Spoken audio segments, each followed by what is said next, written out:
Today's episode of Evolution Media's Mastermind series. Today I'm joined by John Lavanis, who's the General Manager of Client Services at Future Plus and is also a doctoral candidate at the University of New South Wales for Behavioural Finance. Hi John, and welcome to the show. Vanessa, very nice to meet you. Now John, you sit here with two hats today, one as your role in Future Plus, but the other as your role in the land of academia with University of New South Wales. Tell me how you've been able to apply studies in behavioural finance to the real world, I guess, and marketing to a $14 billion business.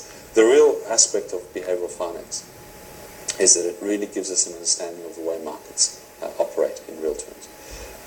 It applies the disciplines and the principles of economics in a way that understands the psychology of people en masse. Superannuation is a very complex product. The way people make decisions on superannuation lies more in the area of emotion than it does in terms of rationality. We don't really expect the majority of our members to really truly understand the products as they are, in spite of the fact that we give them product disclosure statements. So do you think the industry fund's success has been due to the fact that they're appealing to an emotional trigger? We're talking about fees and, I guess that aspect of superannuation rather than more product features? Very much so. The industry funds are building on the concept of trust. People buy on a number of factors: recommendation, trust, or true understanding of the product. Given that it's a complex product, people are going to make decisions based on one of the two of the others. Advisors certainly make a very, very large component of that in terms of recommendation. But trust is something that you can only build with brand or a relationship through the one that industry funds have. So people rely on their industry funds to give them the right products that they need to buy. What are the big challenges ahead for marketers in financial services and in the super space? Marketing in financial services is right at the beginning. I'd almost compare it to the beginning of a new industry.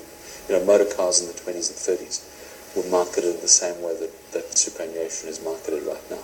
There isn't a real clear brand identity coming out, certainly in superannuation just yet. There aren't real clear differentiators. You don't have the normal sort of first, second, third market leader in the market just yet. You really have a market that's at the beginning of its development. And how long is it going to take, do you think, before we start to see some emergence? What I think you'll find is it will start accelerating. Superannuation right now is nearly the second largest asset outside the family home.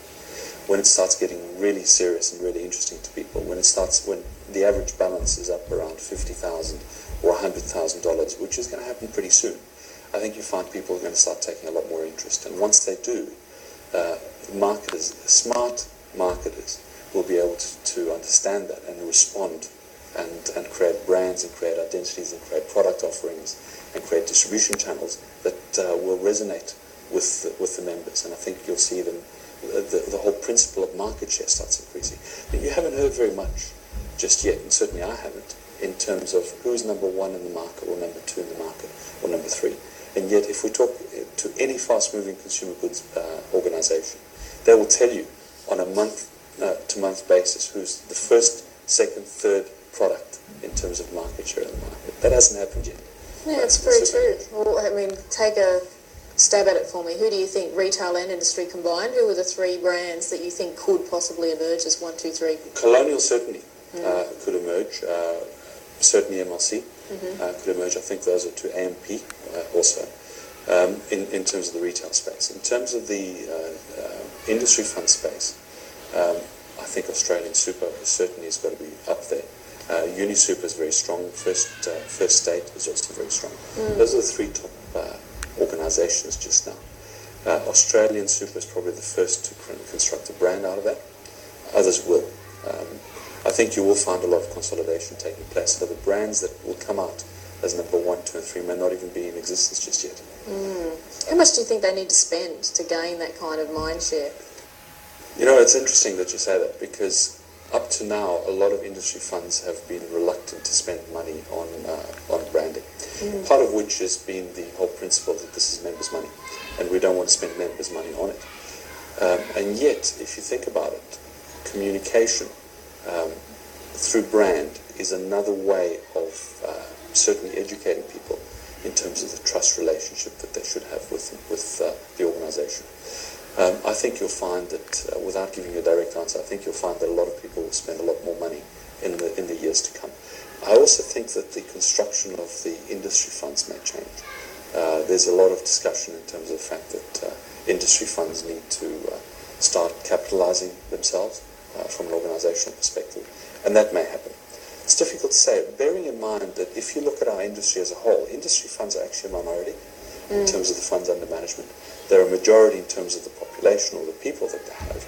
But in terms of the funds under management right now, the retail funds dominate, followed very closely by the SMSFs, or the DIY funds. John Lavanis, very interesting views. Thanks for coming on the show and joining us today. Thank you very much. Good to meet you.